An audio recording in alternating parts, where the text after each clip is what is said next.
नमस्कार दोस्तों, हमारे इस यूट्यूब चैनल में आप सभी का स्वागत है। जैसा कि आप लोगों को पता चला कि 30 तारीख के बाद 30 अक्टूबर के पेपर होने के बाद 1 नवंबर को आज पेपर हुआ है। तो आज 1 नवंबर को पहली शिफ्ट के जो क्वेश्चन आए हैं जीके के, मैथ के, रीजनिंग के, जो हमने सेंटर से स्टूडेंटों के माध्यम से पता किया है। तो चलिए आप लोगों को वो क्वेश्चन लेकर हम दिखाते हैं कि कहाँ कहाँ से क्वेश्चन आए हुए हैं, ताकि आगामी पेपर जितने भी विद्यार्थियों का बचा हुआ है वो इस एनालिसिस के माध्यम से उस हिसाब से पढ़ के जाएँ, ताकि वो ज़्यादा से ज़्यादा नंबर स्कोर सकें।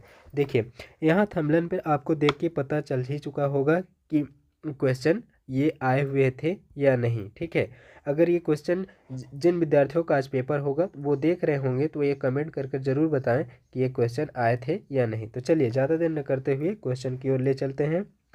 तो देखिए, पहला क्वेश्चन है, भीमगढ़ बांध किस नदी पर स्थित है? तो इसका सही आंसर क्या होगा? बैनगंगा पर स्थित है। किस नदी पर? बैनगंगा नदी पर। अब देखिए, इसके बारे में कुछ विशेष जानकारी देख लेते हैं।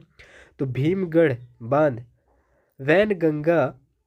वैनगंगा नदी पर स्थित है। यह मध्य प्रदेश के सिवनी जिले में छपरा के पास बना हुआ है और इसे संजय सरोवर बांध के नाम से भी जाना जाता है। ठीक है, इसको एक अलग नाम से जानते हैं, वो क्या है? संजय सरोवर बांध के नाम से जाना जाता है। यह एशिया का सबसे बड़ा मिट्टी का बांध है। किसका बांध है? मिट्टी का बांध है, सबसे बड़ा एशिया का। तो इस चीज़ को ध्यान रखिएगा। ठीक है, अगला क्वेश्चन है, उदिता योजना किस क्षेत्र से संबंधित है? तो इसका आंसर क्या हो जाएगा? किशोरी बालिकाओं की। ठीक है, किशोरी बालिकाओं से संबंधित है। अब इसके बारे में कुछ जान लेते हैं। उदिता योजना महिला एवं बाल विकास क्षेत्र से संबंधित है, विशेष रूप से किशोरी बालिकाओं के स्वास्थ्य और पोषण के लिए है। इस योजना का मुख्य उद्देश्य मासिक धर्म स्वच्छता को बढ़ावा देना, पोषण और स्वास्थ्य संबंधी जागरूकता बढ़ावा देना, किशोरियों को उनके यौन स्वास्थ्य के बारे में प्रशिक्षित करना। ठीक है,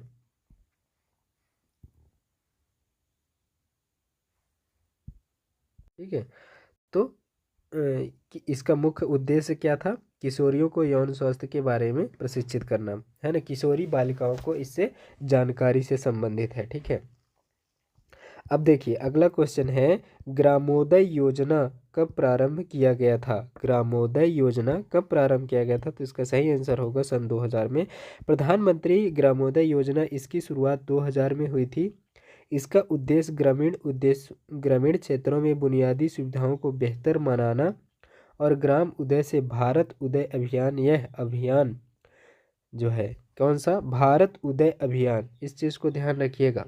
ग्राम उदय से भारत उदय अभियान जो है, यह अभियान 14 अप्रैल से 24 अप्रैल 2016 तक चलाया गया था, जिसका उद्देश्य गांव के विकास कार्यों पर ध्यान केंद्रित करना था।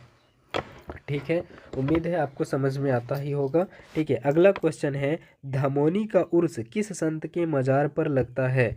तो इसका सही आंसर हो जाएगा संत मस्तान शाह वली की मजार पर लगता है। ठीक है, धमोनी का उर्स मध्य प्रदेश के सागर जिले में मस्तान वली की मजार पर लगता है। यह एक वार्षिक मेला है जो हर साल अप्रैल मई महीने में आयोजित किया जाता है। देखिए, अब इससे और अगले क्वेश्चन बन सकता है कि ये जो धमोनी का उर्स है जो किस संत के मजार पर लगता है, इनने तो पूछ लिया। अब पूछ सकता है किस जिले में, तो आप क्या बताएंगे? सागर जिले में। किस महीने में बनता है, तो क्या बताएंगे? अप्रैल मई में। ठीक है, और ये कैसा है? वार्षिक मेला है। ठीक है ना, जैसे कुछ छमाहिक होते हैं, कुछ साप्ताहिक होते हैं। ठीक है, तो ये कैसा है? वार्षिक मेला है, तो ध्यान में रखिएगा। ठीक है, अगला है, मध्य प्रदेश की किस नदी घाटी परियोजना में सर्वाधिक सिंचाई होता है? तो इसका सही आंसर हो जाएगा नर्मदा घाटी परियोजना से सिंचाई होता है। ठीक है, अब इसके बारे में जान लेते हैं। मध्य प्रदेश में नर्मदा घाटी परियोजना से सबसे अधिक सिंचाई होता है। इस परियोजना के अंतर्गत नर्मदा नदी पर कई बड़े बांध बनाए गए हैं, जिनमें में सरदार सरोवर बांध और नर्मदा सागर बांध शामिल हैं। यह परियोजना मध्य प्रदेश और गुजरात जैसे राज्यों के लिए सिंचाई, पेयजल, बिजली उत्पादन का एक महत्वपूर्ण स्रोत है। ठीक है, अगला क्वेश्चन है, 2022 से 2024 के मध्य ठीक है, IMF की उपनिदेशक भारतीय महिला कौन थी? तो इसका सही आंसर होगा गीता गोपीनाथ। ठीक है, कौन थी? गीता गोपीनाथ। अब देखिए 2022 से 2024 के मध्य ठीक है IMF की उपनिदेशक गीता गोपीनाथ थी। उन्होंने 21 जनवरी 2022 से 31 अगस्त 2025 तक इस पद पर कार्य किया और इस दौरान वह IMF की प्रथम उप प्रबंधक निदेशक रहीं। इनका कार्यकाल 2022 से 2 अगस्त 2025 तक रहा। अंतर्राष्ट्रीय मुद्रा कोष IMF की प्रथम उप प्रबंध निदेशक विशेषता IMF में इस पद पर पहुंचने वाली पहली भारतीय अमेरिका महिला बनी थी। ठीक है, ये क्वेश्चन भी पूछा जा सकता है कि पहली भारतीय महिला कौन थी या अमेरिकी महिला कौन थी, तो आप क्या बताएंगे? गीता गोपीनाथ जी थी। ठीक है, अगला क्वेश्चन है PM किसान सम्मान निधि योजना का उद्देश्य क्या है? तो इसका सही आंसर होगा छोटे व सीमांत किसानों को आर्थिक सहायता देना, खेती के खर्चे में मदद करना, प्रतिवर्ष 6,000 सहायता प्रदान करना। ठीक है, इसके बारे में और जानकारी ले लेते हैं। PM सम्मान निधि योजना का मुख्य उद्देश्य कोविड-19 महामारी से प्रभावित छोटे सड़क विक्रेताओं, स्ट्रीट वेंडरों को, ठीक है, स्ट्रीट वेंडरों को बिना किसी गारंटी के आसान और किफ़ायती कार्यशील पूंजी ऋण प्रदान करना है ताकि वे अपना व्यवसाय फिर से शुरू कर सकें। इसके अतिरिक्त योजना के अन्य उद्देश्य हैं नियमित जो है वो पुनर्भुगतान, ठीक है, कौन सा? पुनर्भुगतान को प्रोत्साहित करने के लिए ब्याज देना, सब्सिडी देना, डिजिटल लेन देन को बढ़ावा देना, स्ट्रीट विक्रेताओं को आर्थिक रूप से आत्मनिर्भर बनाना, ग्रामीण व छोटे सीमांत किसानों को आर्थिक सहायता देना। वह मुख्य उद्देश्य इसका क्या था? खेती के खर्चे में मदद करना। ठीक है, जो कि प्रतिवर्ष 6,000 सहायता प्रदान करती है। ठीक है, अगला क्वेश्चन है इसका कि मानव शरीर का pH मान क्या था? अगला क्वेश्चन क्या आया था? ये साइंस से क्वेश्चन पूछा गया है कि मानव का pH मान कितना होता है? तो 7.35 होता है। ठीक है, मानव शरीर का pH मान 7.35 से 7.45 के बीच होता है, जो कि थोड़ा क्षारीय होता है। ठीक है, क्या होता है? क्षारीय होता है। इस सीमा से थोड़ा भी बदलाव गंभीर परिणाम दे सकता है। ठीक है, अब देखिए अगला है कौन सी धातु ऑक्सीजन के साथ सर्वाधिक क्रिया करेगी? ऑक्सीजन के साथ सर्वाधिक क्रिया कौन करता है? ऑप्शन दे रखा है लोहा, सोडियम, पोटेशियम, मैग्नीशियम। तो इसका सही आंसर क्या हो जाएगा? पोटेशियम होगा। ठीक है, क्या होगा? पोटेशियम होगा। पोटेशियम हमारा सही आंसर हो जाएगा। ठीक है, इनमें से पोटेशियम ऑक्सीजन के साथ सर्वाधिक क्रिया करेगी। ठीक है, तो सोडियम और मैग्नीशियम जैसी धातुएं अपनी अभिक्रियाशीलता श्रृंखला में बहुत ऊपर, जिसका अर्थ है कि वे ऑक्सीजन के साथ बहुत तेज़ी से प्रतिक्रिया करती हैं। पोटेशियम ऑक्सीजन के साथ अत्यंत तेज़ी से प्रतिक्रिया करती है। सोडियम हवा के साथ सहज और हिंसक रूप से प्रतिक्रिया करती है। हिंसक का मतलब समझ रहे हैं ना? बहुत तेज़ क्रिया करके फूटती है हवा के साथ। ठीक है, मैग्नीशियम जो है हवा के साथ कम तीव्रता से प्रतिक्रिया करता है, लेकिन गर्म करने पर पानी के साथ प्रतिक्रिया करते हैं। लोहा हवा के साथ बहुत धीमी गति से प्रभावित करता है। ठीक है, अगला क्वेश्चन है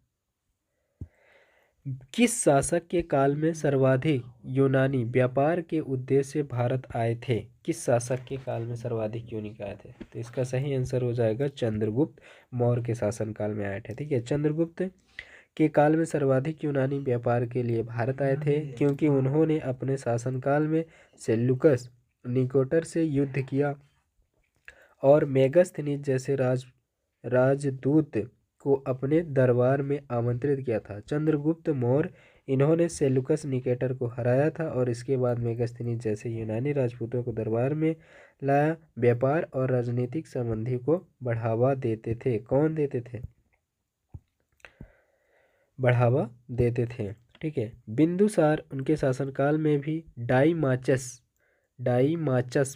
नहीं होगा यहाँ पर, माचस होगा। ठीक है, माचस जैसे यूनानी राजदूत आए, लेकिन चंद्रगुप्त के काल में आए यूनानियों की संख्या से कम थे। अशोक के समय में यूनानी आए थे लेकिन कम थे, ठीक है। सर्वाधिक कम यूनानियों की सर्वाधिक मोर अंतिम शासक से थे, जिनका शासनकाल बहुत छोटा था और इस दौरान यूनानी व्यापारियों का उल्लेख कम मिलता है, ठीक है। अगला क्वेश्चन क्या आया था आपके पेपर में, 100 ड्रमों को बजाने वाला त्यौहार कहाँ मनाया जाता है? तो इसका सही आंसर क्या होगा? मेघालय। 100 ड्रमों को बजाने वाला त्यौहार मेघालय में मनाया जाता है। इसे बांग्ला महोत्सव या 100 ड्रम महोत्सव के नाम से जाना जाता है। यह त्यौहार मेघालय की गारो जनजाति कौन सा? गारो जनजाति द्वारा फसल कटाई के मौसम के अंत में और उर्वरता के देवता साल जोंग के सम्मान में मनाई जाती है। कौन सी जनजाति मनाती है? तो गारो जनजाति आप बताएंगे, ठीक है। और किस देवता के सम्मान में मनाते हैं? तो क्या बताएंगे? साल जोंग, ठीक है। कौन सा? साल जोंग के देवता के सम्मान में मनाते हैं, ठीक है। अब देखिए, अब मैथ से क्वेश्चन कहाँ कहाँ से आए हैं वो चीज़ हम आपको बताएंगे कि मैथ के कहाँ कहाँ से आए थे और कौन कौन से क्वेश्चन आए हैं, ठीक है। अब जिनका पेपर आज रहा होगा वो अगर इस एनालिसिस को देखेंगे तो ये क्वेश्चन उनको याद आ जाएगा कि ये क्वेश्चन इस तरह के क्वेश्चन आए हुए थे। अब देखिए, स्टूडेंटों को क्या है कि इतना पेपर देते हैं, माइंड प्रेशर रहता है, तो वो सारे क्वेश्चन तो एग्जैक्ट याद नहीं कर पाते हैं, लेकिन उससे रिलेटेड कुछ ना कुछ बता ही देते हैं। तो देखिए, अगर इसमें कुछ तर्क वितर्क हो तो उस पर ध्यान न दें, ठीक है। लेकिन उस टाइप के क्वेश्चन हमने ज़रूर रखा है जो हमें मिला है स्टूडेंटों के माध्यम से, ठीक है। तो देखिए, मैथ से क्या क्या क्वेश्चन आया था?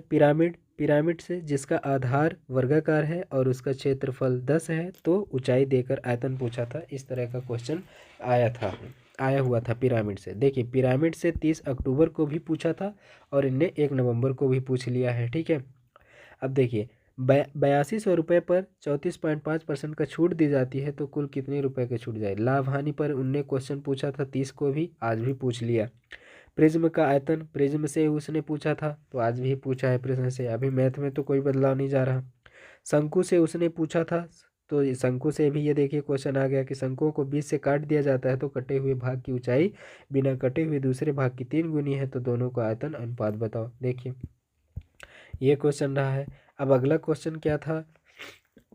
10, 15, 20, 30 का माध्य कितना होगा? देखिए, माध्य से क्वेश्चन आ रहा है, उस बार बहुलक से आया था, औसत से भी आया था, है ना। तो इस बार माध्य पूछ लिया है। माध्य यानी औसत वही होता है, ठीक है।